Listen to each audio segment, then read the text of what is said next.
Assalamualaikum warahmatullahi wabarakatuh. Salam sejahtera, salam sehat untuk kita semua. Yang saya hormati senior saya Pak Chandra Darusman, Ibu Cita, juga teman-teman sahabat yang hadir, juga di Zoom meeting, melalui Zoom meeting. Di era pandemik, di era COVID, pembajakan justru semakin ganas, semakin meluas, dan semakin efisien. Itulah berita yang kita baca dari sumber-sumber yang kredibel. Saya sendiri membaca BBC di tahun 2020 melaporkan bahwa bahkan di Inggris, ini di negara modern yang aparat hukumnya sudah begitu kuat, bahkan di Inggris di era pandemik di tahun 2020 pembajakan film naik 43%. Itu di Inggris. Di India naik 63%. Dan kita tahu pembajakan ini terjadi di hampir semua negara, dan yang dibajak tidak hanya film, tapi juga buku, musik, dan aneka karya intelektual. Lalu kita bertanya, apakah sebabnya? Karena tanpa tahu sebab, susah kita mencari solusinya. Nah, ada 3 sebab yang sering didiskusikan oleh para ahli. Bahwa pertama, ternyata justru juga disebabkan oleh datangnya teknologi tinggi. Jadi datangnya teknologi tinggi sekarang ini justru menambah kemampuan dari teknologi itu, pembajak itu, untuk mengcopy, menggandakan, dan mendistribusikan secara jauh lebih masif dan secara jauh lebih efisien. Jadi teknologi tinggi pun memberi kontribusi bagi semakin susahnya kita melawan pembajakan. Itu pertama. Kedua, ini juga yang jauh lebih susah, justru karena daya terima publik. Jadi di era pandemi sekarang ini, ekonomi tambah susah, stres meluas kemana-mana, ya.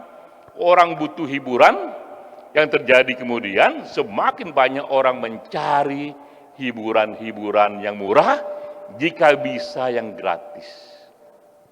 Dan tak lagi mereka peduli apakah itu karya pembajakan.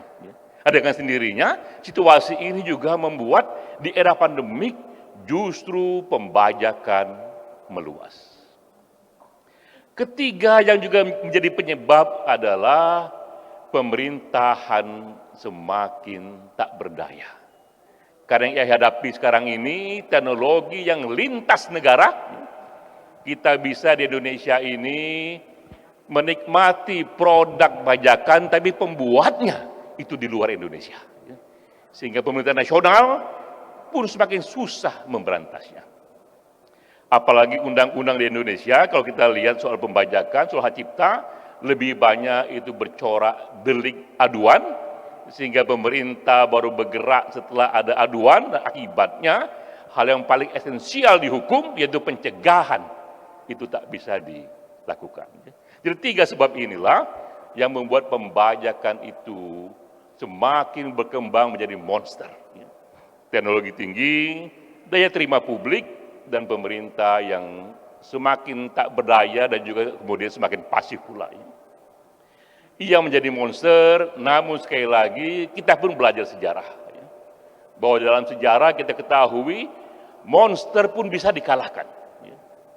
Raksasa pun bisa dikalahkan. Karena itulah kita senang sekali hari ini berkumpul 4 lembaga yang mewakili dunia penerbitan, dunia penulis, juga para ahli hukum, juga koordinasi dengan pemerintah. Kita anggap inilah awal dari perlawanan kita. Kita melawan diawali dengan niat baik.